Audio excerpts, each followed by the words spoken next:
વરાછા વિસ્તારમાં દરોડા પાડીને પોલીસે ગેરકાયદેસર ગર્ભપાત કરાવવાના મસમોટા કૌભાંડનો પર્દાફાશ કર્યો છે। વરાછાની મમતા હોસ્પિટલમાં ચાલતા કાળા કારોબારમાં પોલીસે રામગોપાલ નામના ફાર્માસિસ્ટની ધરપકડ કરી છે। આ કૌભાંડના તાર ગુજરાતની સીમાઓ વટાવીને મહારાષ્ટ્ર અને રાજસ્થાન સુધી ફેલાયેલા હોવાનું સામે આવ્યું છે। ચોંકાવનારી વિગત એ છે કે રામગોપાલે માત્ર 6 મહિનાના ટૂંકા ગાળામાં જે સ્થળે અગાઉ હોસ્પિટલ બંધ કરાઈ હતી ત્યાં જ નવી હોસ્પિટલ શરૂ કરીને ગેરકાયદે ગર્ભપાતનું કામ ફરી શરૂ કરી દીધું હતું।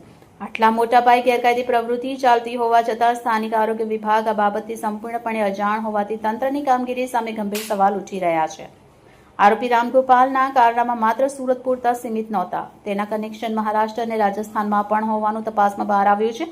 પોલીસને શંકા છે કે ગેરકાયદે ગર્ભપાત અને ભ્રૂણ પરીક્ષણ કરતી એક મોટી આંતરરાજ્ય ગેંગ આની પાછળ કાર્યરત હોઈ શકે છે। રામગોપાલની પૂછપરછમાં અનેક મોટા માથાઓના નામ બહાર આવે તેવી શક્યતા સેવાઈ રહી છે। સુરત પોલીસે આ મામલે ગુનો નોંધી હોસ્પિટલના તમામ રેકોર્ડ અને દવાઓનો જથ્થો જપ્ત કર્યો છે। હાલમાં રામગોપાલની ધરપકડ બાદ પોલીસ આ કૌભાંડમાં સામેલ અન્ય ડોક્ટરો, એજન્ટો અને મેડિકલ સ્ટાફની શોધખોળ કરી રહી છે। રિપોર્ટર ચેતન તરી, બુલેટ 26 ગુજરાત ન્યૂઝ, સુરત।